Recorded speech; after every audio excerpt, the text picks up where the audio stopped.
aura exactement la similaire ou encore aura des ressemblances avec exactement ton objectif à toi.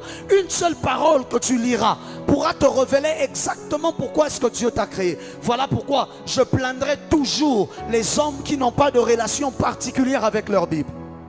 Numéro 3, interrogez les grâces et les talents que Dieu a placés au-dedans de vous. Lorsque vous voulez découvrir votre appel, vous n'avez qu'à interroger parfois les grâces et les talents qui sont déjà en vous. Parfois les grâces, quand je dis parfois, je pèse mes mots. Parfois les grâces et les talents que vous avez sont révélateurs de pourquoi Dieu vous a créé. Numéro 4, c'est que vos frustrations peuvent être révélatrices du domaine de votre appel. Je répète, vos frustrations peuvent vous révéler le domaine de votre appel. Les choses qui te frustrent d'habitude, les choses qui te dérangent d'habitude, peuvent être révélatrices du domaine dans lequel Dieu vous a appelé. C'est-à-dire quoi?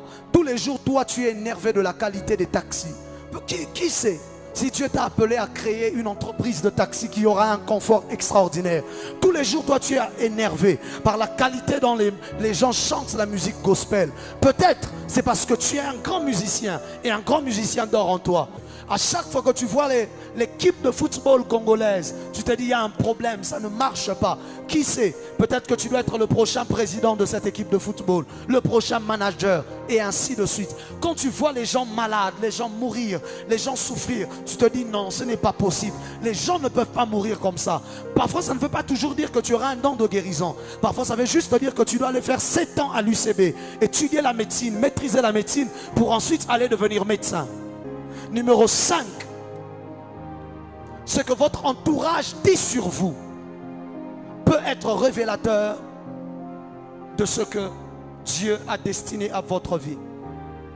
C'est à prendre avec des pincettes. Parce que si vous êtes entouré des gens aigris et méchants, alors ils ne diront jamais rien de bon sur vous. Mais ce que les gens disent parfois sur vous, vous savez, parfois vous êtes convaincu que vous savez certaines choses, mais tout le monde vous dit que vous ne savez pas. Parfois ça ne veut pas dire simplement qu'ils sont contre vous, ça veut vraiment dire que vous ne savez pas. Alors ça veut dire peut-être changer juste de domaine.